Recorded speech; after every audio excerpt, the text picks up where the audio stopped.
So, hello guys, what's up? It's me again, Alicia Nyo, at nagbabalik ulit para sa ating panibagong video. So, talagang nakakahinga na po, mga minamahal ang bansang Pilipinas, lalo pat nag-anunsyo na itong si Robin Padilla na merong amoy na titigil na siya sa politika. So, meaning magre-resign na sa politika itong si Senator Robin Hood Padilla. Thank you naman, Senator Robin Hood, na naisipan mo, pumasok sa kokote mo. Buti na nga lamang po, mga minamahal, na aresto itong si former President Duterte at nakapagnilay-nilay, nakapag-isip ng kahit papaano, ng matino, itong si Senator Robin Hood Padilla. Alam niyo mga minamahal, wala kasing ibang posibleng kandidatong tumakbo bilang vice presidente ng bansang Pilipinas sa padapa laban sa PDP, kundi si Robin.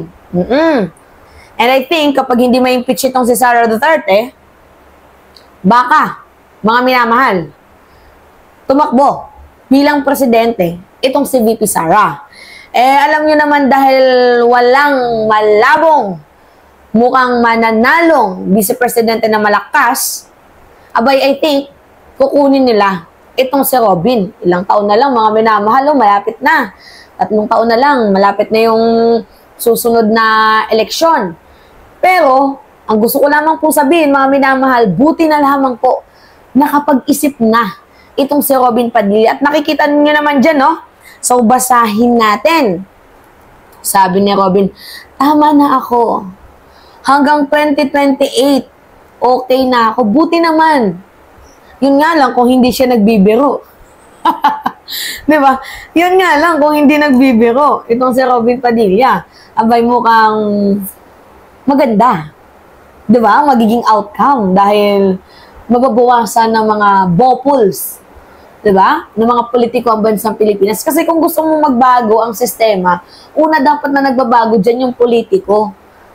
Walang magbabago sa Pilipinas, ang dapat na magbabago yung politiko kasi sila yung gumagawa, sila yung nagtatrabaho. Huwag mong sisihin ang Pilipinas kung walang pinagbago dahil kasalanan at kagagawan nyo din yun.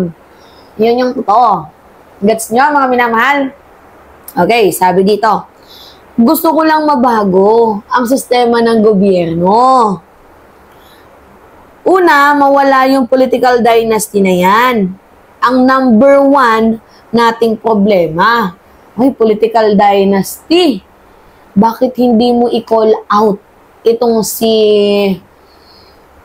VP Sara Duterte na bunga lang din naman ng political dynasty katulad ni Pulong, ni Baste, kulang na nga lang din mga minamahal magmayor itong si Kitty Duterte. Diba? Gets nyo mga minamahal? So kailangan somewhere mag-umpisa tayo. Kung ayaw naman ninyo mag-umpisa, hindi na ako sasama. Tama na ako hanggang 2028, okay na ako, boundary na ako. Actually, yung naisip na ni Robin Padilla, thank you. Napakamalaking salamat, Robin, dahil kahit pa paano nakapag-isip ka ng tama, meron kang naiambag sa bansang Pilipinas, nakita mo, di ba? Na ay, hindi naman pala ako productive. So, ayoko na. Left na ako kasi wala akong naiambag para magbago ang sistema ng bansang Pilipinas. Buti naman, Robin. Kumbinsihin mo din si Vice President Sara Duterte na, VP, tigil na natin to. Total, wala din naman tayong naiambag sa bansang Pilipinas. Puro lang pangungurakot, yeah, puro lang confidential funds, diba? Puro lang lamierda. Total, wala naman tayong naiambag na maayos sa bansa. But if, huwag na tayong, tumakbo. Huwag na nating sirain yung taong bayan. Diba, mga minamahal? So, kung ito nga naisip ni Senator Robin Hood Padilla, sana makumbinsin niya din itong si Vice President Sara Duterte. Pero, ang oras lumilipas Baka malay nyo, mga minamahal, salita lang to ni Robin. Kasi wala namang ibang attack dog yung mga Duterte kundi si Robin. Alam mo, Robin, ulit-ulit mo sinasabi, you are a public servant. And, ulit-ulit mo sasabihin, nakalaan ka para paglingkuhan kami. Kasi kami, yung nagpapasweldo sa'yo. Wala ka na nga matinong batas na ginawa. Nagtatanggol ka pa ng mga kriminal. Ulit-ulit niya mga minamahal pinagtatanggol si Kibuloy na mabait daw ito. Oo, sa'yo. Mabait. How about the others? Hindi de porket hindi ka nagawa ng mali, ay hindi na siya nakagawa ng mali sa iba. Hindi de porket mabuti sa'yo, ay mabuti na siya sa lahat. Katulad ni Digong. Hindi de porket amo mo siya, hindi de porket naging mabuti sa'yo ang tao, ay mabuti na sa lahat. Kamustahin naman natin yung kanyang AJK, yung kanyang drug war. Diba? Hindi de porket nakakaambon ka, diba? Ng pera, ng taong bayan, sa pamamagitan kay Digong. At sumikat yung pangalan mo sa pamamagitan ni Digong. Hindi de porket meron kang napapala sa mga Duterte, sa tingin mo sobrang buti na nila. Tingnan mo naman yung ibang side. Kagaya nga ng sabi ko sa inyo mga minamahal, diba? Napakabobo ni Robin Padilla. Wala nang pinagbago yan.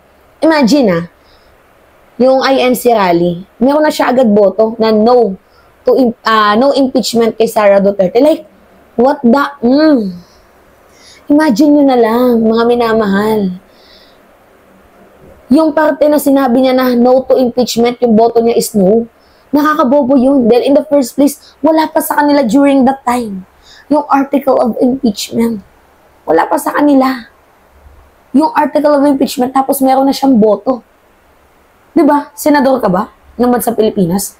Hindi mo man lang ba binasa yung napapalob sa article of impeachment? Kaya nakapaghusga ka na agad? Hindi pwede yun. Dapat, nandoon pa din yung neutralism. Nandoon pa din yung fairness. Kaso hindi nakikita at hindi yung iniisip ni Robin Padilla kasi bobo. Sorry guys Yun yung nakikita ko. Mahinang utak sentido komon ni Robin Padilla. Kaya yung sinabi niya na gusto niya nang lumayo sa politika, buti naman. Senador, naisip mo yan. Sana yung mga kasamahan mo, kinumbinsin mo din. Katulad ni Ipe, na wala din namang magagawa. At wala pang napapatunayan. Purong abobohan. Bakit mo na-recruit?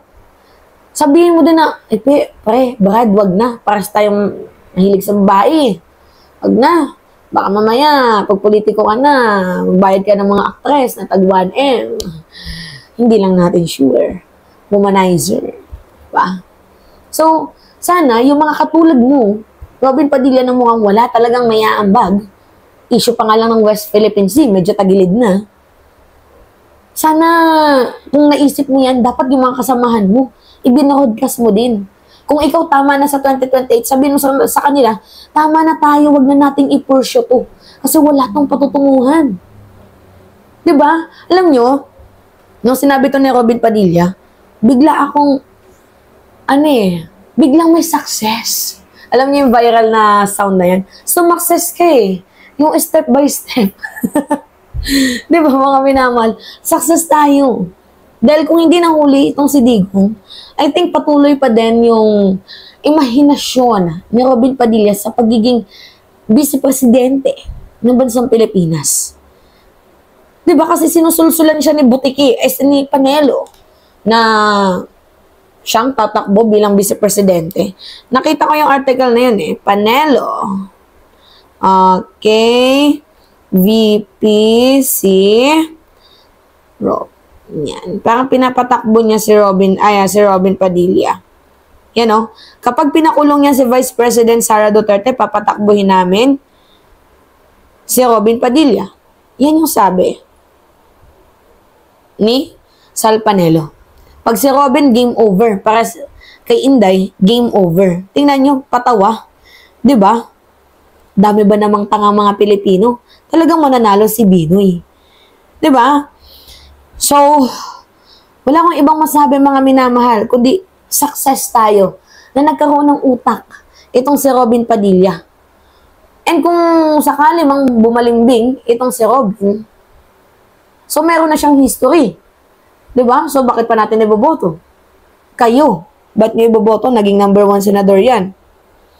Pero kung i-rate ko, ito, yung mga salita na binitawan ni Robin Padilla, siguro out of 10, 5.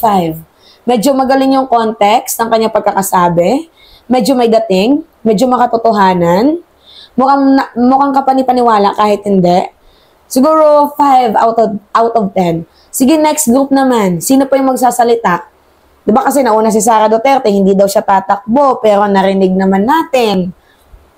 Diba? Na kung si Sara Duterte ay nagpaparinig na sana boto niyo ako sa next. Diba? So, next group, sino kaya? Yung susunod na babalimbing na naman.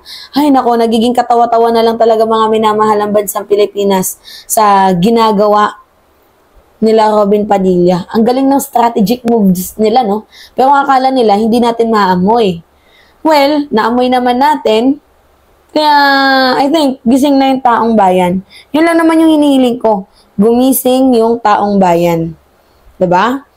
So, okay, alright? Justice will be served sana. Ay, thanks, Robin. Alright, mga minamahal, yan lamang po. It's me again, Alicia nyo. At nagbabalik ulit para sa ating panibagong video.